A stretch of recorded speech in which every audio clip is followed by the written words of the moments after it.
Another day in the NBA here, and today it's a particularly ghoulish Halloween NBA slate. Of course, we're going to do the work we always do here, comparing my data to one of our friends out there over at Stokastic, and to see what's one of the top sites out there for DFS players, what their data thinks compared to mine, who are the must plays on Stokastic, who are the must plays for me. We'll find that out. We'll compare ownership along the way. We'll run a sim on Stokastic without my data involved, so you can see how things look without with the pristine looks you get there. And of course, I'll do a single lineup sim if we have time at the end. By the end of this video, you'll, again, know all the must plays along with my splash plays for today's slate. Let's get into it. We are on hour 4 of streams for me today, guys, so I appreciate you guys being live here. If my brain function is a little bit lower as a result from bouncing around from football to basketball, I apologize in advance, but I do appreciate the kind chats here. We got our guy Joke Up. Appreciate seeing him. Or Jacob? Jacob. Appreciate seeing him here. Thanks for joining. We got some Let's Go. You're the man, Spags. Appreciate the breakdowns. Thank you for that. Fave time of day for heel push. I appreciate that. Shout out all you guys hanging out here. No, not dog issues. More like I had to look at NBA and take a minute to breathe because my premium stream for NFL ended about 5 minutes, 10 minutes before this one. So it's been a morning, guys, but I appreciate the kind words here. I do, in fact, have long hair. Here you go. You can see it's all messed up now because it's under a hat. But yeah, that's why I put it under a hat, because if I had my hair out every day, I'd have to do my hair every day, and that would make me want to off myself. Let's get into the data here. I hope it was a good slate for you guys yesterday as well. I feel like the Bucks things last minute, I did the best I could to update projections for you guys that are members. Stokastic took forever to get their minutes updated, so I had to do a quick run of my own, then retouch things back up when we did have the updates in. But ended up being a spot where the only buck you really needed was Ryan Rollins. So shout out to one of our favorite plays from last year that hit a lot on these videos, but I didn't get to him enough and just really feel like the slate. I cashed most of my lineups, but I had like no upside really to them. So, you know, it is what it is. That's NBA sometimes. Whenever you escape without losing all your money, we are blessed to continue to do that. I could always cut it, hippie. No, thank you. What's the best way to, before you take this, I'll take this question. What's the best way to support you, Spags, directly for your content? The best things would be sign up for Stokastic. Half the money you pay to them for your first 8 payments comes back to me. Joining the Discord, if you want my projections, the expensive tier gets you access to that, though it's still cheaper at $50 a month than anybody else out there. And I do give up half the VIG on that to YouTube. But basically, those are the main ways. You know, if you don't have the means to do it, just watching the videos, I appreciate that as much. Hitting the like button, but generally signing up for the affiliate deals on Stokastic, joining my Discord if you want, at least at the $5 tier that does support. And at some point, I'll get merch out again. I just use Pete's link for now. But I would like to make Splash Play merch. Just with all the gambling that we have to do here, I don't have a lot of time to think about it. But I appreciate the kind words, and thank you for even asking, Ugly 8 Game. I appreciate it. All right, we got Nikola Jokic here, top projected guy in the slate, and of course the Stokastic data. You guys know the deal. Get it for yourself over there. Promo code SPLASH, 15% off. Jokic, I have at 60.4 fantasy points, 12K salary.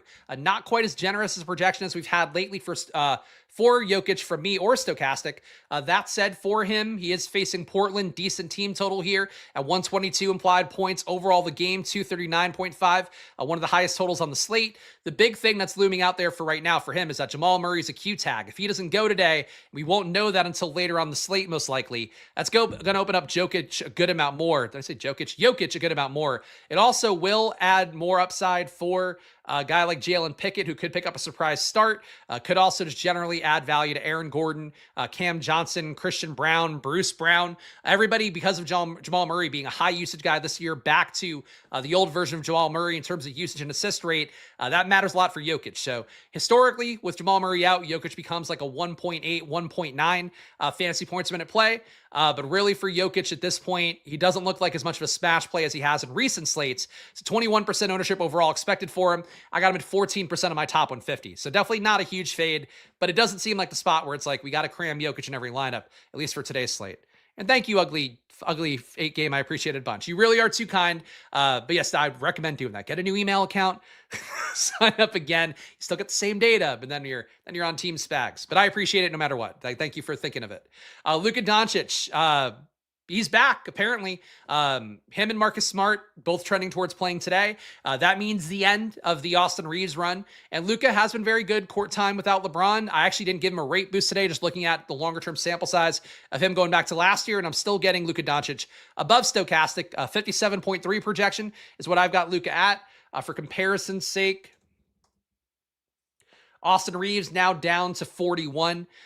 Reeves may keep a little more usage than he's had historically, just because this did feel like kind of an emerging spot for him, with him going absolutely nuts. But Reeves has always been a guy that benefits when you take a LeBron off, you take a Luke off, he looks better. I expect him to kind of go back to his old role and be entirely unplayable at a 10K salary today on DraftKings and shooting guard only. So a brutal mix for Austin Reeves. But Luka Doncic in play, I got him more than 2x the field, 16% of my lineups. In my top 150 have him. The field's at 6%. I think on a slate where Jokic doesn't project terribly well and Luka's $500 worth or $500 cheaper, and the projection's only a little bit worse, I think that Luka's a pretty strong play today to go to, and assume that he's full health again, because the Lakers would likely not be trotting him out at all if there was any sort of risk of re-injury. Karl Anthony Towns. So Towns coming up huge for me again at 8,500. Last year, of course, Towns, if you watch these videos, was a prominent part of every slate for me, basically. And if you take the 20, 25 rates, it does get a little bit worse for Towns. He's only averaging 1.16 fantasy points a minute. For comparison, using the rates going back to last year, I'd have him closer to about 1.35 fantasy points a minute. Jalen Brunson's kind of hogging the ball more than you would like to see. 33% usage rate for him, 32% assist rate. But Towns going against Chicago, Nikola Vucevic, feels like a really nice matchup for him, as opposed to the Milwaukee one that he disappointed in last time out for him. But for Towns, 8,500, got a nice projection on him. And Stokastic as well has him better projected than I do, which I don't feel like also happens that often. 32% expected ownership for Towns. I'm getting him at 47. He's a chalky play for everybody, but a very chalky play for me today, relative to that very cheap salary. Devin Booker, 12% ownership expected for him, 12.7% for me. You're taking Dillon Brooks out of the rotation again, which helps out Booker a little bit because Brooks has been gunning in the amount of shots he's getting up. But for Devin Booker at 9,400, feels more like a tournament, a ceiling play, as opposed to one that we're going to get naturally in the projection set. Colin Gillespie is going to be very valuable chalk as a value play. Royce O'Neal, a similar thing. So if you get Devin Booker right, he hits his ceiling, takes projection away from Gillespie, from Royce O'Neal. That's one way to leap the field a little bit in a tournament. If you get better value plays as well, even better. But for how Devin Booker looks so far for this year, he's averaging 1.17 fantasy points per minute. I just critiqued Towns for falling to that level, and that's where Booker is at overall. The true shooting has been good for him, 61% true shooting.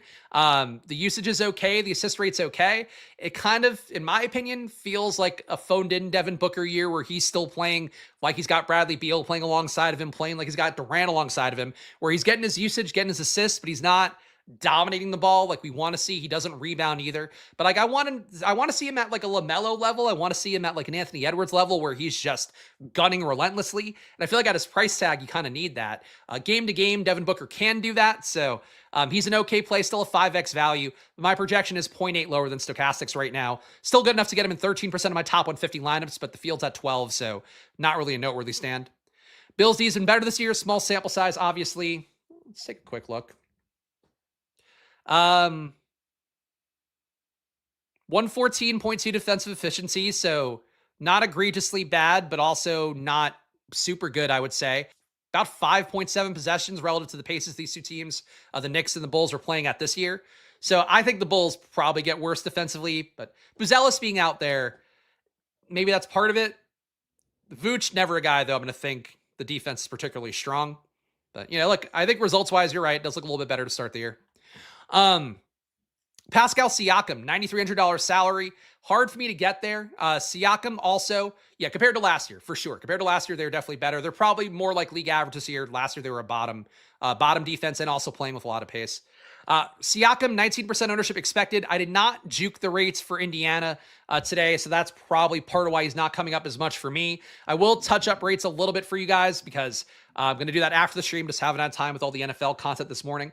Siakam, though, on the year, still averaging 31% usage, 28% assist rate, a 1.4 fantasy points per minute. Did come down a little bit in that last game because of the fact that you now know everything's going to flow through Siakam when you don't have Mathurin out there, no Nembhard, no McConnell. You're missing a million guards. You had to be topping on top of that as well, who generally has been Siakam's direct backup. There is a massive ceiling for Siakam. That said, relative to the rates from this year, going back to last year, it's not clear to me that Siakam is a smash play at 9,300. I think he's getting a little bit expensive now. The ceiling is certainly there, and I think if you just took this year's rates, he'd be probably a 50 fantasy point projection. But he was mega chalk last time out. He had all the opportunity in the world. He didn't break the slate by any stretch. I wouldn't love being low on Siakam like this, but I think 19% ownership, that's enough. He's not a chalk play like he was when he was 8K and change.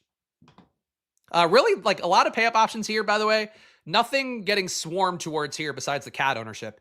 Zion, 1.3% ownership for me in my top 150, 1.7% for Stokastic. My projection's a little bit higher at 9,200, though, still not a great value. Zion, another player I don't mind getting normally, but on this slate, feels like the mid-range is a little bit stronger. And Zion's playing the Clippers with a low total. I mean, 105.8 for the Pelicans. Pretty low. Clippers have been dog shit to start the year, and it feels like they're still getting a lot of respect from Vegas on that front. But, you know, it's there. So Zion, not a great total. You have the team getting pretty much close to full health at this point. Still like the upside for Zion. Like, I feel like this is a slate where, like, all these guys, you could tell me at their ownership, pretty good upside, but the projection is just not there enough that you're going to get them forced in a ton. James Harden, that same game, 14% ownership in my top 150. My projection's also about 0.6 higher. Harden, I think, playing down a little bit this year with the Clippers with how bad they've played, but still at 1.25 fantasy points a minute, along with a 40% assist rate and a 28% usage rate. He's the best fantasy performer on the Clippers, a little bit ahead of Kawhi, who's at 1.14 fantasy points per minute so far this year. Kawhi will be higher owned, though, so I'm cool favoring Harden given the fact he projects better for me and looks like a decent value. But really, the top four of the Clippers, Harden, Kawhi, Zubac, John Collins, they all look like decent enough values, so wouldn't begrudge you playing any of them. I just would rather have a lower owned Harden than a fairly chalky Kawhi at 21% ownership. Nikola Vucevic playing well to start the year as well. 19% ownership for the field. I'm getting him at 18. Same price tag as Towns. My projections greatly favor Towns. As do Stokastics, you know, about 3 fantasy points higher. So I could see why I'm getting Towns more, but certainly I think relative to these guys at a similar salary, if you were to get 25% Vucevic, 25% Towns, I think that would look like a pretty good number for both those guys. And you could play them together too. I don't think you would, but you could. Tyrese Maxey not getting a ton of ownership here. He has played a little bit unsustainably this year, especially as Embiid's minute limits increases as we get more healthy Sixers in, but still no Paul George today. Still no Jared McCain as well. That's what's really going to fuck things up moving forward for Maxey, for Edgecombe, for Oubre, for Grimes. Like, it's going to get to be a crowded rotation pretty fast. Maxey, if you want to chase it, I get it, I guess. But he is another guy here. We're pricing guys up a little bit too much for what their longer-term sample size are. And Tyrese Maxey going back to last year with this rotation, it's like a 1.15 fantasy point per minute guy, and he's been playing at a 1.35 pace this year. Just think it comes down a little bit, but Maxey's been great. I think he's unequivocally been the best Sixer. And as Edgecombe kind of levels out a little bit, as Grimes finds his depth a little bit more in terms of usage and all that, it's probably good for Maxey long-term. I just think you're paying for all the production you've gotten recently at 9,800. John Morant, 1.1% ownership. I'm getting him at 1. Another guy here, not super well projected, but certainly the ceiling is there. Just really aggressive price tags on DraftKings today. I don't know if it's the Halloween or what, but nobody here is a smash play as a pay-up option. And Jalen Brunson, 13% for the field. I'm at 9.3. Nice salary. Again, these 8K guys, to me, looking a little bit better. Harden, Towns, Vucevic, Brunson. I think we're getting similar ranges of projection to those guys at much less salary. So that's how the math looks for me right now.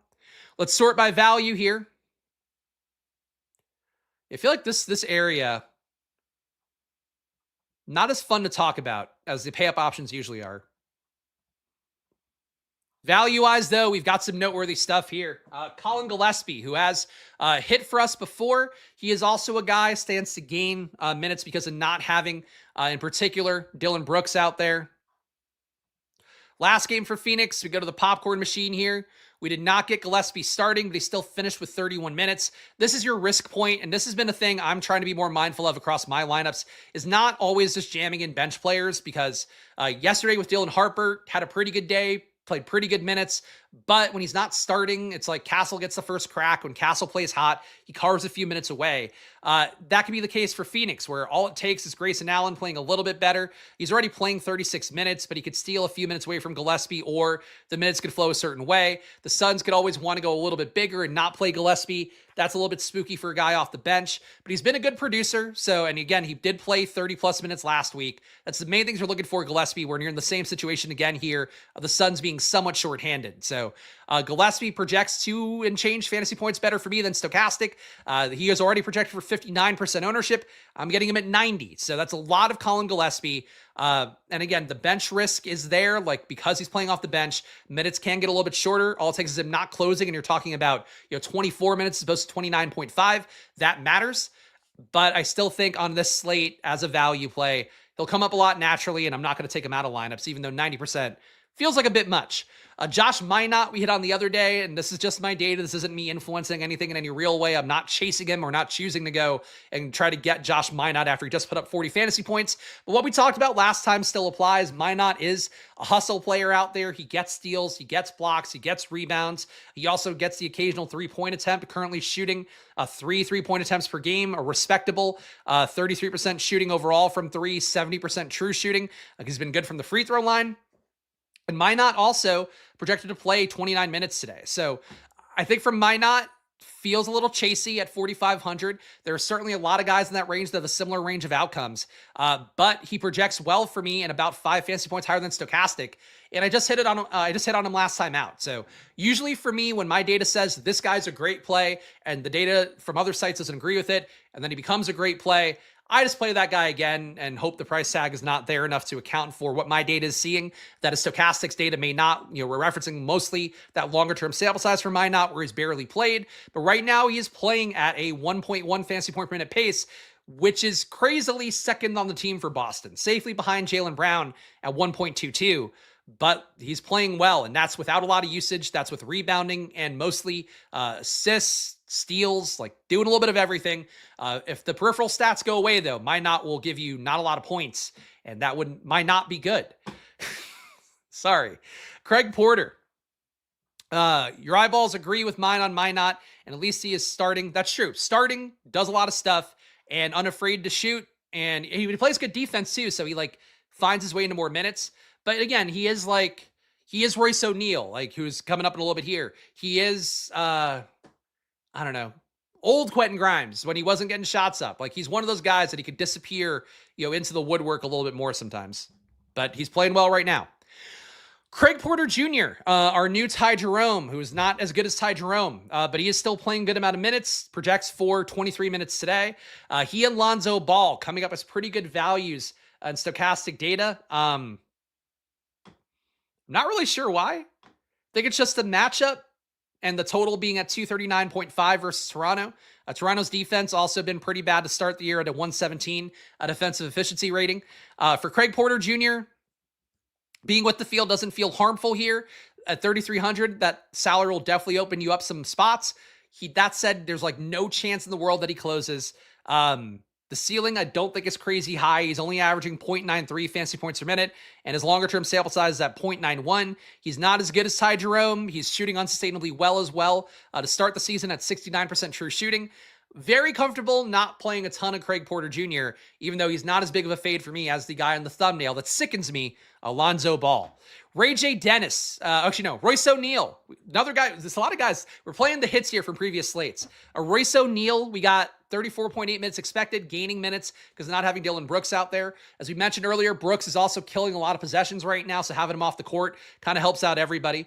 But Royce O'Neal playing a lot of minutes currently this year at a 0.87 fantasy point per minute pace. It's not that good, but he's playing at least in line with where he's always played historically. He's probably due to shoot a little bit better from the free throw range, only 50% true shooting, 50% free throw shooting, but 58% true shooting overall, which is dead average with the league.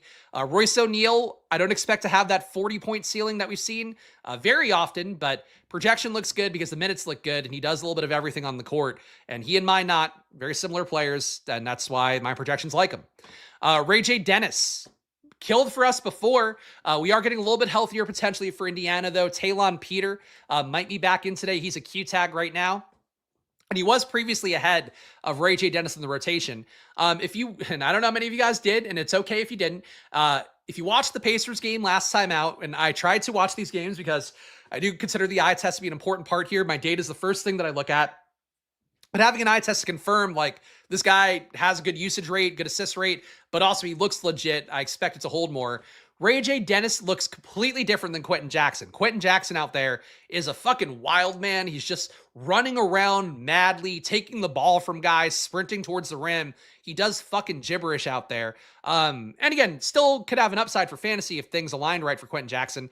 But what Ray J. Dennis brings to the table is like, he's a legit point guard. On the year, he's got a 29% assist rate. He didn't gun for his shot in that last time out. As a result, his usage rate is only down to 19% on the year, which is not very good. But he's playing like real point guard. He also plays pretty good defense. He shoots the three fairly well, 41% shooting on the year so far.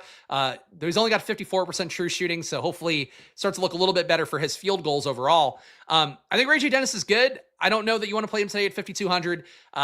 He is one of the value plays. Sometimes you get the value play right. The price tag comes up too much, and the situation changes by bringing in a guy like Talon Peter that you don't want to be there as much. If Peter is active, I will be low on Dennis. If Peter is inactive, I'll take the shot again because I think he's a legit point guard, and they need a legit point guard until they get Mathurin back in. Not that he's a legit point guard, but he'll take a lot of possessions away where it won't matter. Nembhard as well, like he's a legit point guard who would displace Dennis. Dennis is pretty good though. So Ray J. Dennis, happy to hit on him the first time. Don't think you have as high of a likelihood of hitting on him today, but he's still playable at 5,200. Lonzo Ball, price tag is cheap at 4K. Certainly the longer term sample size for Lonzo will make him look like a more appealing play. If you go back to last year, Lonzo 0.9 fantasy points per minute, that looks okay. This year though, he's only averaging 0.77 fantasy points a minute. The good news for him is that he is at 38% true shooting. That will get better. Lonzo Ball is not a bad shooter, but he's missing threes, missing free throws, missing field goals.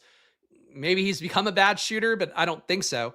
So for Lonzo, it'll get better. I just don't think he is a great play on a slate where we have some value I'm more comfortable with. He, though, is probably more similar to Colin Gillespie than you'd like to see, where at least Gillespie has a good shot at closing. Lonzo, let me confirm this before I say it out loud. But I don't believe Lonzo is closed. Lonzo came close to closing here. So maybe that's part of it.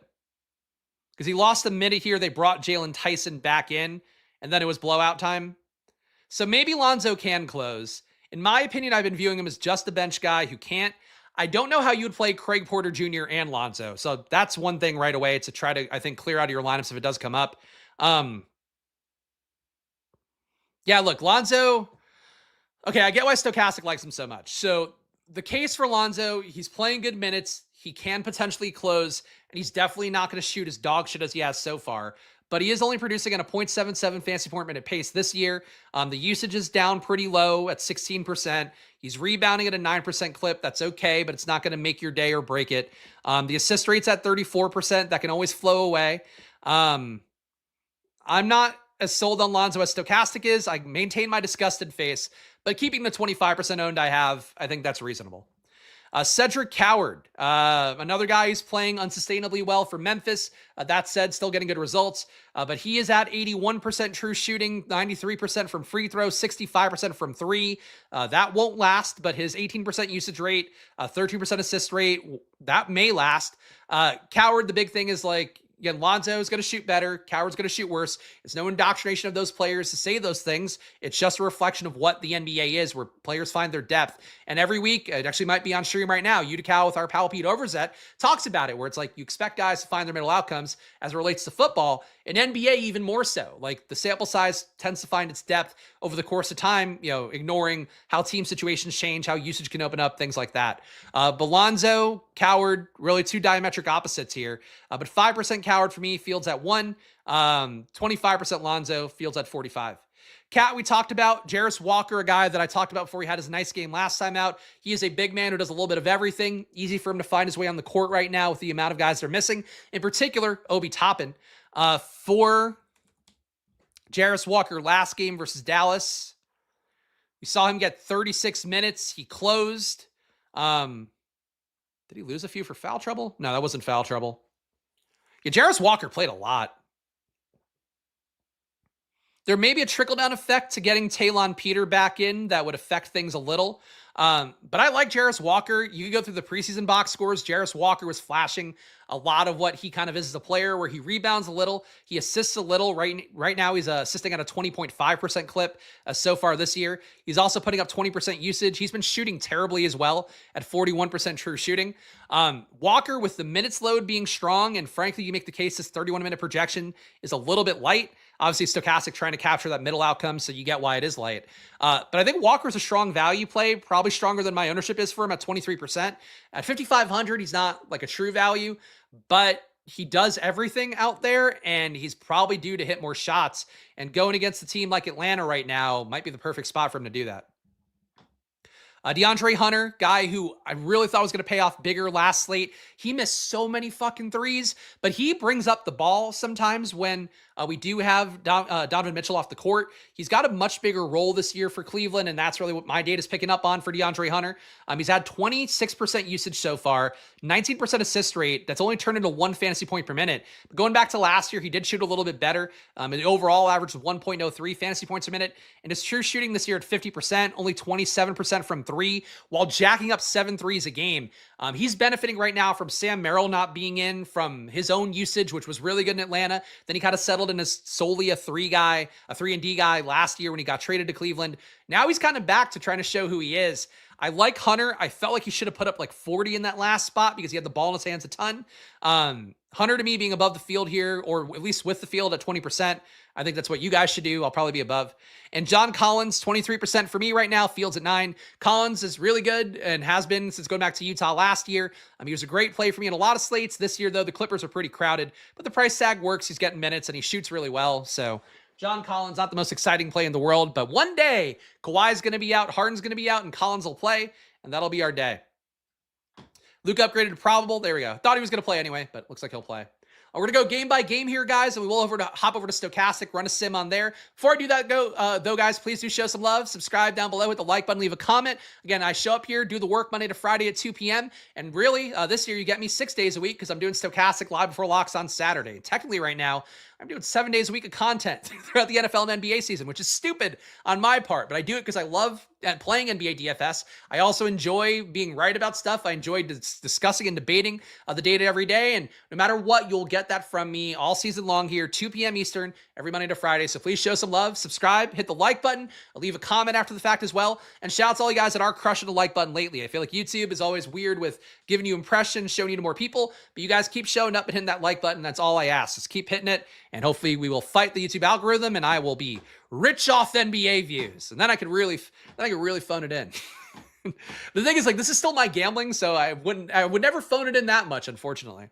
Atlanta, 117 implied points. Indiana, 114.5 implied points here. Atlanta really not getting anybody, which feels kind of crazy given that Trae Young is out here. That said, the big winner, and it's not a big sample size for this season, but let's pull up the add more funds real fast. Hawks. Let's go to just this season. Let me share the tab so you guys can see what I'm doing. This is Add More Funds, NBA Wowie, an important tool for pretty much everybody that plays DFS, if you are not familiar with it. But you want to have big enough sample sizes, 1,000 possessions, really where rates get stable. Something to keep in mind. Overall, your highest usage guy in the very few minutes without Trae Young this year, it's Porzingis. Porzingis with a 30% usage rate, 39% assist rate, which is not going to sustain, 1.5 fantasy points per minute. So I am not juking Porzingis' projection for that, but I do think if you were just to look at the 24 minutes, 52 possessions he's played, noteworthy splits for Porzingis for sure. Nickeil Alexander-Walker, people saying Dyson. It's not the same for Dyson Daniels now because they paid a lot of money to Alexander Walker. And you still have Jalen Johnson in, and you have Porzingis in now. It's not like last year when Trae Young was out, you plug in Dyson. Dyson is kind of getting to be a forgotten man this year. The limited amount of time that he's played without Trae Young, only 106 possessions. He's only averaged 0.77 fantasy points per minute. The assist rate hasn't come up much. Usage rate hasn't come up much, so he's not showing a lot. But Alexander Walker, Jalen Johnson, Porzingis, those would be the guys that I would immediately think are the biggest winners here. Alexander Walker, in particular, started the second half when Trae Young got hurt with that knee injury in the last game. I think Alexander Walker would be the one you want the most, but he's 5,700. So, like, you're not getting values here. The spot versus Indiana is not bad. So, like, if you want to play any Hawks, you can. But, like, really, none of them become smash plays. Like, and last year too, I would have been right on board with the Dyson with exclamation points. It's now just too crowded for these guys. You got Kennard on the team too. You got a lot of guys on the team that were not on the team last year when Dyson Daniels had kind of the run of the castle. But, you know, any of them can hit because Trae Young vacates. I mean, on the year, I don't have this easily available, so let me just search it on my sheet real fast. On the year, Trae Young, 29% usage, 42% assist rate. Overall, the numbers are looking pretty big for Trae Young. So you're talking about him vacating about 70% of the possessions when he's on the court. That's going to flow to somebody. It's just not, I think, evident from the projections where that flows, if there is anywhere that it flows easily. Indiana on their side, low on Siakam today, though. Again, if you gave him his Justice 2025 rates, where he's averaged 1.4 fantasy points a minute, he would look a little bit better. Nesmith, he had opportunity last game. It's just he needs a point guard to set him up, I still think. That said, he will try ham-fistedly to get some possessions up, and he is due to shoot better at 40% true shooting. He was like a 65% true shooting guy last year. Total lights-out player. Big part of why they made that run that they did for the Pacers. Nesmith, it'll get better for him, but I don't know if he's a play you want today.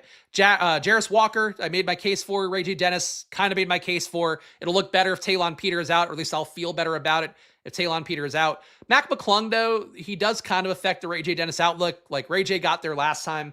McClung being in, and he is unabashed about trying to get his shots. 1.3 fantasy points a minute for Mac McClung. He is, like, not a real basketball player, like, in terms of he shouldn't be on a team, really. But he produces real well for fantasy, so that it's a little bit more crowded for Indiana, too, than it should be.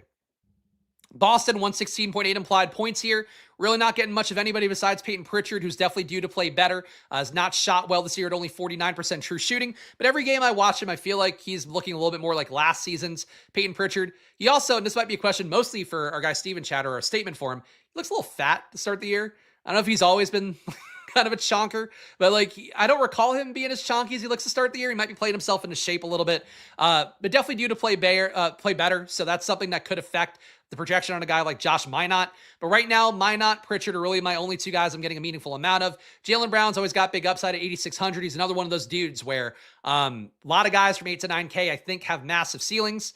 For Jaylen Brown, he's got a big ceiling. He just hasn't really deserved it in terms of how he's played so far this year, where he's been getting good usage, good assist rate, shooting really well, but he's not playing like an outlier like he used to when it was like, oh man, I get to do whatever I want when Tatum's gone. Now he's kind of trying to play like an actual guy running an offense, and that's not great for fantasy. He got married now? Well, there you go, I'm sure. I think it's just like he probably coasted a little bit off the success he got last year, and he'll round into shape a little bit more, no pun intended. Philadelphia, not a great spot for me today. Joel Embiid, they knocked his minutes down. I don't know why. I thought he played more than 20 last week. Or last game, rather. Still got NFL brain on. Joel Embiid, he got to 23 minutes. So I don't know why Stokastic is knocking him backwards. He probably, Embiid, will give you 22 to 25, would be my guess. So that also fucks things up more, where you still really can't play Embiid at 7,800. But Embiid being out there, less shots for Maxey, less shots for Edgecombe. Quentin Grimes seems to close games reliably, and Quentin Grimes is going fucking nuts in the fourth quarter of games. Really proud of him as a basketball player, even though he's now not the perfect fantasy asset he was last year when there was nobody good on the team. But he's shooting well, is Grimes. Oubre is still playing well as well with his role. It's a consolidated rotation.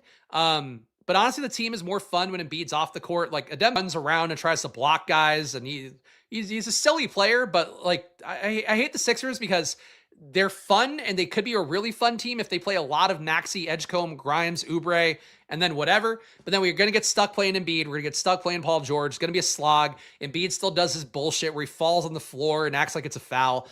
Awful, not fun time to watch. And Embiid too versus Boston, like, he should get whatever the fuck he wants against their centers too. I'm cursing too much, but like, this is how Philadelphia makes me feel living here and them as a team. I just like, Philadelphia's in a weird spot right now, and I wish with all my heart they would just get rid of Embiid, get rid of Paul George somehow, and let's just see the young guys running around and jacking threes, and that'd be the most fun team they have. Toronto, not a lot for me ownership-wise here. Emmanuel Quickly, usually a guy I get some of, but really the role is flowing away from him with Barnes, Ingram, Barrett, all taking good amounts of opportunity away. These guys are all higher usage than Quickly on the year. Quickly still assisting fairly well, but it's just like not the same upside spot. And I think for Stokastic, they're probably looking at the longer-term sample size where Quickly, can run the team sometimes when he was on the Knicks, when he was on Toronto even, and they had so many guys in and out of the lineup last year. Now it's like fully stocked, and all these guys have to get their shots. So I don't see this ownership for Quickly. I think it's really high at 6,800. Colin Murray-Boyle, he's helped out by not having Jakob Poeltl in. He hasn't played too well to start the year, only 0.85 fantasy points a minute, accounting for how good the rest of the team is. I'm not getting there. But Murray-Boyle is a guy that does a little bit of everything. I don't know. He's 3,900. He's power forward centered. He's a totally credible play. I just don't think the projections look fantastic for him, and they look a lot better for the guys who are getting paid a lot of money and getting a lot of usage, and that's 4 guys on the team who aren't Colin Murray-Boyle. He's also not rebounding well, which doesn't help for a big man on a team with a lot of high usage guys. Cleveland, 123 implied points for them. Donovan Mitchell not coming up much for me, but always has that tournament upside for sure when he's around this price tag and the team total is high as it is. Evan Mobley playing better this year, the 1.26 fantasy point per minute pace. He's technically outplaying Donovan Mitchell so far. Jared Allen, not coming up for me much. DeAndre Hunter, the big stand here. We talked about him. He's getting shots up. 26% usage rate is technically higher than Mobley right now. I don't think that'll last forever, but for right now, Hunter is getting his shot, and I think with Merrill out, he shot so many threes last game. I think that Hunter's got a role there, and he's unafraid to keep shooting when he misses, which he did endlessly in that last game. Jalen Tyson still playing minutes, but the value's been kind of squeezed out here. 9% ownership for me, field at 6, just not really a factor, even though he projects well. Lonzo Ball, I'm disgusted with him. He's definitely going to shoot better. You can see the numbers here, 38% true shooting, but I don't know that he's a great play. He's definitely not Ty Jerome in terms of being an instant bucket getter. But, he's playing 24 minutes. He might close in certain situations. That's positive to see for Lonzo. I just don't feel like he's a half the field play. And it wouldn't shock me when Stokastic updates. They probably knock him down a little bit. Craig Porter Jr., he's at least very cheap at 3,300, but he also is kind of not really a meaningful part of the offense. 13% usage rate, a little bit of assists. He's shooting better than he probably will shoot over the course of time. It's mostly Hunter for me, and getting a little bit of Lonzo, a little bit of Craig Porter. DeAndre Swift just got rolled out. Oh, well, fuck. Good. Glad he's getting rolled out in one of the best matchups he'll have all year. Really great best ball year. Love having every player I have anything more than the field on getting hurt. New York, 119.5 implied. Chicago, 114 implied. Karl Anthony Towns, the big play here. Nobody else coming up that much for you besides Brunson, where I'm getting 9% here. Brunson is the big rate winner so far this year. You can see 1.3 fantasy points a minute for him compared to 1.16 for Towns, 1 flat for Bridges, 0.94 for Anunoby. Josh Hart playing terribly to start the year off the bench. It's going to get better for him at some point. Towns or bust is really what it is for me. I'm not going to be playing my full haul of lineups tonight because I'm going to be doing trick or treat stuff, but I'm putting in a few, and Towns will definitely be in the few that I put into the high dollar tournaments today. Chicago, 114 implied. Vucevic with the field on him. That's fine. He's playing really well at 1.34 fantasy points a minute to start the year. Josh Giddey not quite playing up to how he did last year when Kobe White and Zach LaVine were off the court. I think it's because Trey Jones is playing better. Vucevic is playing better. Buzelis is also doing something out there, even though he doesn't assist. He takes possessions away. The Bulls, to me, appropriately priced, appropriately owned, nothing too exciting here. Trey Jones, though, we did see the floor a little bit more last game. He's been shooting unsustainably well and probably giving away a few too many possessions to Josh Giddey. When Kobe White comes in, that's going to really go away. But Trey Jones at his price tag, I think you are definitely paying for prior production as much as you are for his actual projection. Lakers, 118 implied points here. Pretty much only Luka for me. You cannot play Austin Reeves on the slate unless you're going to kneecap Luka Doncic after the game is locked. Then you can play Austin Reeves. The 10K salary, though, there's no chance he maintains the usage. Stokastic is keeping him with a really juicy projection, though. It's just going to go away, I think, with Luka out there is really how I feel about it. But Luka's averaging 1.95 fantasy points a minute in the limited sample size of this year so far. Reeves at 1.5. If I had to guess, Luka gets closer to 1.75, 1.8. Austin Reeves closer to 1.2. And that'll be good for these guys, but not anywhere near what the small sample size looks like for them this year. Memphis, 120 implied points here. Nothing coming up, so I'm going to save some time. Colin Coward, moving from radio host to basketball player. Cedric Coward is an older basketball player coming from college. He's playing like it, where he's shooting well, getting his shot, but he's really, in my opinion, just kind of a dude. The rates aren't showing anything special. He gets shots up a little, gets a little usage, rebounds a little. He's a good, well-rounded player, and a team on Memphis that has a million of them. So I'll play a little bit of Coward because nobody's going to do it today, it seems. He's priced appropriately now. The shooting guard, small forward, 5,400 though. Those things are fine. John Morant has upside. Jackson has upside. Price tags though, not really great for Memphis. And a couple more, only 2 more on the slate. Fuck, there's so many games left. How am I making such bad time? We got Denver. I'm going to try to speed it up a little bit here. Denver, 122 implied points. I feel like the game by game is always what slows me down the most. Jokic, top protected player in the slate. I do think Luka would be my preference by a little bit because he is slightly cheaper and a little bit less owned. But Jokic, no issue with it. He will look a lot better, though, if Jamal Murray comes out. All the Denver Nuggets will. With Murray in, though, I think it's Jokic or bust. So that's that. Murray out. I would watch for Pickett to start. If he did, that would be huge. But it could be Bruce Brown. It could be a weird grouping. Could be Tim Hardaway Jr. even. So there's a lot of ways they could go if Jamal Murray is out. You want to know those starters, and you won't know who those starters are until 10 p.m. Eastern. So that's pretty rough. Really would, at this point, for this part of the slate, cross your fingers, you know Jamal Murray's status by the time tip-off occurs. Because if you are holding out hope for him to be out and then he plays, that's not great because you won't have a ton of swapability. It's a tough spot for Jamal Murray tonight, or to try to figure out how Jamal Murray affects the slate tonight. Portland, I'm getting nobody here. They're all just a little bit expensive for the roles that they're in this year, where Drew Holiday is leading the team at 1.22 fantasy points a minute, but it seems like that could drop off at any point. Denny Avdia has always been a good producer in every category as well when Portland's been missing a few guys. Now he's kind of that guy every night, but not with as much of a ceiling as when the team is shorthanded. Shaedon Sharpe is going to play a lot better at some point. He's maintaining his 32% usage rate. 44% true shooting will get better for him. 7K, I feel like he's the one that stands out the most to me, where he'll get better and Drew Holiday will come down. Klingon, this is probably just who he is. I don't think he's affected by his shooting being unsustainable because he's a large man who's only going to shoot at the rim. Nothing else to note on Portland. Utah, Lauri Markkanen doesn't come up at all if you use the longer-term sample size of rates. If you use just this year's rates, though, he will be a better projected play because he's averaging a 1.34 fantasy points a minute so far this year. Keontae George playing well so far to start the year as well. Walker Kessler, same thing. Would rather get George and Kessler, though, because they are not priced for the massive ceilings. Lauri Markkanen, because he's broken a slate, kind of is priced for his upside already. Yusuf Nurkic playing well off the bench. There's some world where he could hit potentially as a value play. Walter Clayton coming back down to earth as well. Still contributes in every category, but the usage rate is not as crazy as it was to start the year.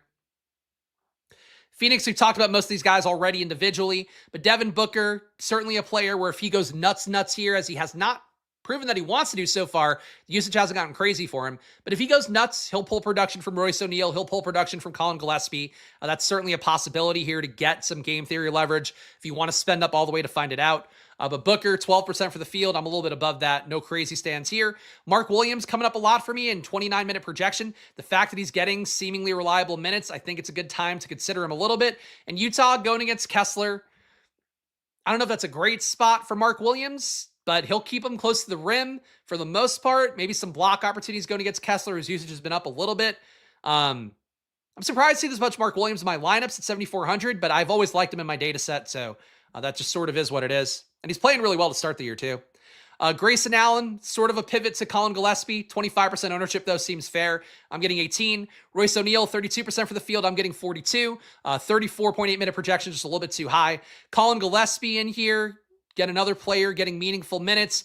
Playing off the bench, though, so you do have some risk there that he doesn't get his full run out. But I'm getting him in almost every lineup right now because he's been a great producer this year and was going back to last year as well. And really nothing that I think is due for regression in terms of how he's playing. You're going to get guys from Phoenix today, I would think, and I'm willing to get a bunch of them. And this is our last game on the slate, right? Yes. New Orleans, nobody coming up here. Zion, your biggest upside play, especially if the Clippers continue to be dog shit. That said, the team total here is really bad. I don't know how you trust anything with a team total that bad, and the price tags on these guys. Clippers on their side. Harden's coming up at 14% for me. I am fading Kawhi, though. Price tag's a little bit high. I'd rather get to other guys in that 8K range. Zubac, I'm above the field on. John Collins above the field on a little bit. These guys have all been producing pretty okay to start the year. John Collins definitely less good than he used to produce at Utah, especially when he got the center minutes.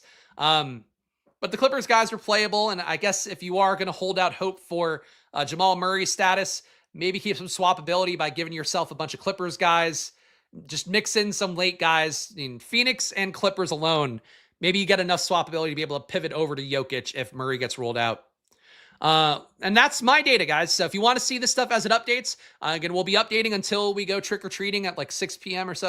I'll make sure. I'll do the best I can for today, guys. But please do, get my data, join the channel down below. Again, 6 days a week, I'm updating my data for NBA, not Sundays, because that's football day, and Lord knows, I don't need another thing on my plate then. But join down below. The Squirt Squad tiers get you my projections, or you can just join the Discord and be in the mix there for whenever we want to talk ball or whenever you want to talk ball. Let's go to Stokastic next. We'll see what a sim looks like without my data involved. Looks like they have not updated in a while, though. But I guess nothing has really changed, so let's take a look here. And guys, if you get any value of this video, number one, please hit that like button, subscribe. Goes a long way for me here. Just one dude showing you my gambling every day across the NBA. And of course, I do the best I can for you guys, but I encourage you guys, really play how you want on these slates. Hear what I'm saying. Take it in one ear and you do whatever you want with it. Ideally, don't let it go out the other ear, but follow your hearts when you're playing NBA. As always, my advice here, my data here is not gospel, even though I think it's really strong. And check out Stokastic. All the data I'm showing you here from then, get it updated, 15% off. And that includes their ownership. All that, the promo code SPLASH also works for their cheap stuff, like the lineup generator, the expensive stuff like the Sims, of course, the data itself, also 15% off. It's in perpetuity as well. So it's really one of the better deals they have, where it's not just first month, it's just 15% off. And in the Discord, there we go. We've plugged adequately. Here in 3 hours, 50 minutes of me doing content today. We're killing it, guys. We're killing it. I am mentally exhausted, but I am here for you guys. That is the promise. I also pinched a nerve on my fucking shoulder. It's driving me insane because it just gives me a slight tingling there every time I move in a certain way. And that's not fun. The joys of doing too much content and pinching a nerve. All right, top ROI lineup. Stokastic fucking already just shitting on my takes. Craig Porter Jr. and Lonzo Ball together. Jarris Walker makes it. That's cool. Colin Murray-Boyles, Kristaps Porzingis does seem like the big winner based on the small sample size of court time without Trae Young this year. Trey Jones makes this. Cat makes it. And Nikola Jokic makes it. So you're spending up a lot on bigs here. Porzingis, Towns, Jokic. Cavs value. Okay. Number 2 lineup. Craig Porter Jr., Lonzo Ball again. Jarris Walker again. Pascal Siakam makes this one. Porzingis makes it again. And for what it's worth, Porzingis seems like he is in the top 7 ROI lineups here. Porzingis, Colin Gillespie makes this one. Colin Murray-Boyles, double Collins, and Nikola Jokic. Stokastic's data definitely has a lean here. Number 3, Craig Porter Jr. and Lonzo Ball again. Jarris Walker again. Royce O'Neal makes this one. Porzingis again. Gillespie again. Markkanen makes this one. Jokic again. Number 4, Craig Porter Jr. yet again. Lonzo Ball again. Brandon Ingram makes this one. Jarris Walker, Porzingis, Trey Jones, Karl-Anthony Towns, Jalen Brunson. I gotta say for Stokastic, you don't usually see this pronounced of a core where it's the same guys in all the top lineups. I still play my data. I don't incorporate Stokastic data in my process, and that way I use their minutes, but that's it. I don't. Luke has been in all day, yes. They don't. I don't know. I'm perplexed by coming up this much, but they don't usually have this much of a locked-in core where it's the same 5 guys in every lineup. So that's a little weird to see. Number 5 ROI lineup here is Craig Porter Jr. and Lonzo again. Stop me if you heard this one. Jarris Walker, Trendon Watford, Kristaps Porzingis makes it. Brunson makes it again. Grayson Allen makes it. And Nikola Jokic makes it again. It's not how I view the slate. It's all I could say. Look, Stokastic wins people so much money, as I say across my NFL content, my NBA. For NBA, it's more pronounced for me. Like, I play my data. I live and die by my data. Even if I put it on a Stokastic sim, it's still my data going in, and that's the part for me. For them, though, they're winning people so much money across NBA, across NFL. Whenever you want to throw one of my takes out and just listen to Stokastic, feel free to do it. I won't take offense. Because they are doing a lot of important stuff for a lot of people, and I'm just making data for me that I share with you guys. So that's kind of a difference in approach. They're trying to capture that middle outcome a lot better, whereas for me, it's like, cool, what am I seeing on the slate? Oh, my data says this. Great. Let's lean in on that. So it's a difference here, but, just want to say that out loud, because if they get it right and it's Craig Porter Jr., Lonzo Ball, Jarris Walker, and Porzingis in every lineup, then I'm wrong today and they're right.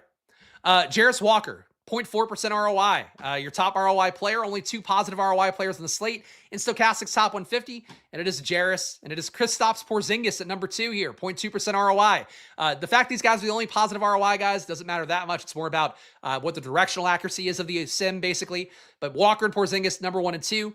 Lonzo Ball at number 3, Nikola Jokic at number 4, and Craig Porter Jr. at number 5. So, given the lineups we saw up top, and it doesn't always work this way with Stokastic, but all those top ROI lineups are giving you the guys that are their top ROI players. So that's something. Overall, oh my God. Overall exposures, 91% Lonzo Ball. What happens? I'm going to put uniques on.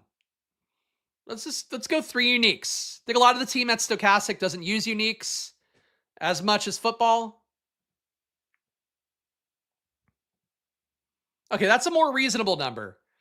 So with 3 uniques on, 77% Lonzo Ball. I don't think you want 90% Lonzo Ball. I'll die on that hill. I don't care if he hits. I don't think 90% Lonzo Ball. A guy playing off the bench who has like meaningful pivots to him, starting and off the bench, I don't think is it. This is a crazy amount of Lonzo Ball, though. 77% exposure, field at 45. Colin Gillespie, 72% exposure, field at 60. Did feel like the highest ROI lineups for Stokastic did not include Gillespie as much, but he's still coming in, I'm sure, a good amount in the middle tier of lineups in that top 150. Jarris Walker, 60% exposure, fields at 27. So another very meaningful stand on Jarris Walker. He does a little bit of everything. He is filling a lot of minutes that are left behind by Obi Toppin. It's all good stuff for Jarris Walker. Craig Porter Jr., 49% exposure, fields at 29. Very big stand for the Cleveland bench guards. And Karl Anthony Towns, love this one. We're in agreement on this. 44% cat, field at 32. That's a decent stand in favor of Towns. Highest leverage guys in Stokastic data. Jarris Walker, 33% leverage. Not a surprise how much above the field they are. Lonzo Ball, 31% more than the field. Craig Porter Jr., 19% more than the field. Pascal Siakam, they're chasing the current year's success and the fact that the entire offense flows through him. 17% leverage for Pascal Siakam. He is in more than a third of Stokastic's lineups. And Nikola Jokic in 39% of the top 150 lineups here. You're getting 15% positive leverage on him. Porzingis, Gillespie, Towns, not too far behind. Biggest fades for Stokastic. They are also fading Kawhi. Good. Another thing we agree on. Kawhi, negative 18% leverage. Field's going to play him at 22%. They're only getting 4. Josh Minott. Oh, that sucks. Negative 14% leverage for Minott. I get it. I get he's probably not going to put up 40-point games that often. Minott, negative 14% leverage. Field's at 28. Grayson Allen, negative 9% leverage. The field's at 26% ownership. So you're only playing him about 17. Neemias Queta, negative 6% leverage. Only 2% exposure. He's a Celtics center. He's not very good, but he's out there a little bit. DeAndre Hunter, they don't like him. I do. Negative 6% leverage on Hunter. And Keontae George, not too far behind. Peyton Pritchard, they are fading as well. Only 1% exposure there. Mark Williams, boy, they hate some of my plays. Ooh, boy. Thank God I'm not playing a lot of volume tonight. If Stokastic is right, I won't get buried. And if I'm right, maybe I'll be away from more of the field than I would have thought. We'll do the single lineup sim here as our last stage. Now I know what Stokastic wants, so I don't want to just do that. I'm still going to build my guys in, and we'll see how poorly they grade my top plays. Let's put in Colin Gillespie. Point guard only. We'll get him in now. Don't really care about when he plays in the slate for his positioning here. Because if he were, if we're doing it normally, I'd put him at guard, so we have some swap ability. Shooting guard. Let's skip over shooting guard for now. Let's get Cat in. I know I want to spend my money there. Though Cat's power forward center. Let's go Cat power forward. I like Royce O'Neal enough. Let's get to him. I like Jarris Walker enough to put him in, I think. But I like DeAndre Hunter more. Let's put in DeAndre Hunter.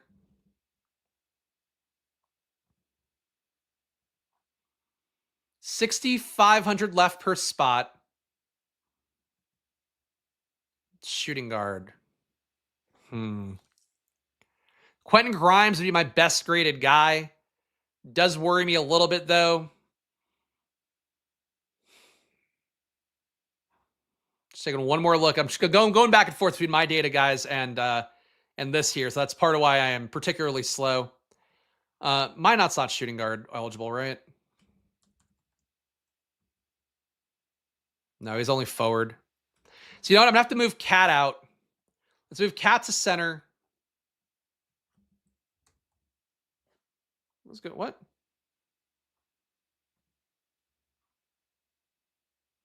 Wait, is Cat not a center anymore? He's only power forward? Oh, okay. Well, I didn't know that. All right. Well, Cat has to stay at power forward. I'm going to put Minot in utility.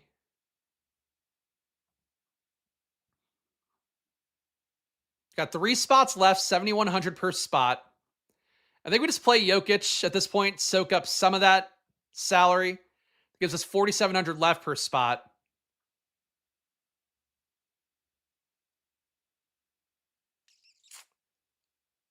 Man. Hold on, I'm going over here. I have a different view of my data on my Excel sheet. I think it's going to help me do this a little bit better. Let me just sort real fast. I try to build the best lineup I can for you guys. Not the fastest lineup. So that's the promise I give you here when I send this out. And it's still going to tell me I have a negative ROI, I'm pretty sure. All right, shooting guard. Yeah, shooting guard, I really have nobody that my data loves. This is why they're getting Lonzo, huh? It's because Lonzo's shooting guard eligible. All right, fuck it. Let's give the sim what it wants. You get Lonzo, sim. Here. Lonzo's shooting guard. Enjoy it.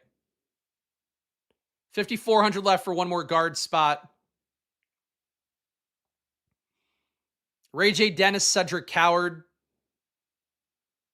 Their sim really doesn't like either. It's got Coward projected the best, though, so let's put him in. Again, I'm not crazy about Coward. He's just going to shoot worse. 89% true shooting is not going to hold, but the final team here, I didn't put the right settings. Gillespie, Lonzo Ball. Let's go to large field. Large contests, 25% to first. Let's rerun this. Okay. Gillespie, Lonzo Ball, Royce O'Neal. Cat is our power forward. Jokic is our center. Cedric Coward at guard. DeAndre Hunter at forward. Josh Minot at utility. 32% ROI, 0.2% win rate, 2% top 10. I can live with this. I think Coward's low enough owned in their data that it being a point chase doesn't matter as much. That's it. He's really decreasing the ownership product a lot because this lineup's pretty chalky. I mean, look at this lineup. 59% owned Gillespie, 45% Lonzo, 32% Royce, 32% Cat, 20% Jokic, 20% Hunter, 28% Minot.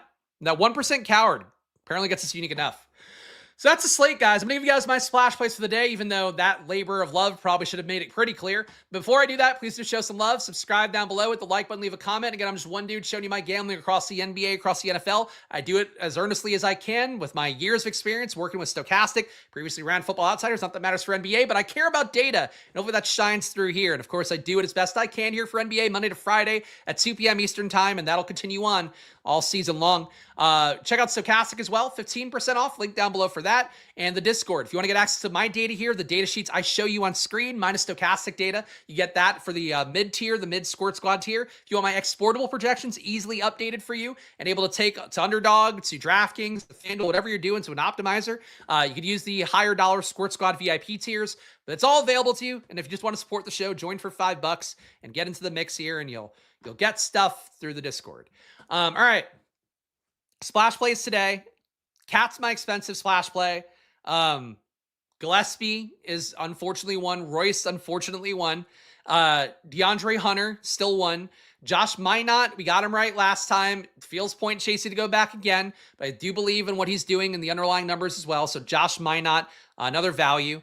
And those are the main ones. Pay up option wise, I think you just want to kind of spray and pray. Besides Cat, who I have a lean on, Jokic is going to look the best, but I don't mind Luka. A little bit easier to play Jokic because there's no centers that we're dying to play. But there's a lot of options here. I just think the value plays to me seem pretty pronounced. That's where the splash plays are for today. But I appreciate all you guys being here. Happy Halloween to you all, whether you are hanging out, whether you're going to a party, or a single young person having a good time, looking for some slutty costumes, or if you're a parent like me, just going out there, going to go hang out with the kids, have some drinks, try to make a good time of it. I hope you have a great day, guys. I'll be on Stokastic's Live Before Lock tomorrow, I believe with EMAC, but I don't know. So I'll be on that, preparing my data. My projections will update as well in the morning around the usual times they always do. So stay tuned for that. Gamble responsibly, guys, even though it is always money time here on this channel. Follow me at Chris Spags. Follow the NBA videos at Splash Play Bets, or on the usual at Splash Play Pod handle on Twitter. And I will see you guys again soon. So enjoy your days. Happy Halloween. Good luck. And boo, woo, blah. That's me being spooky. See you later, guys. Bye-bye.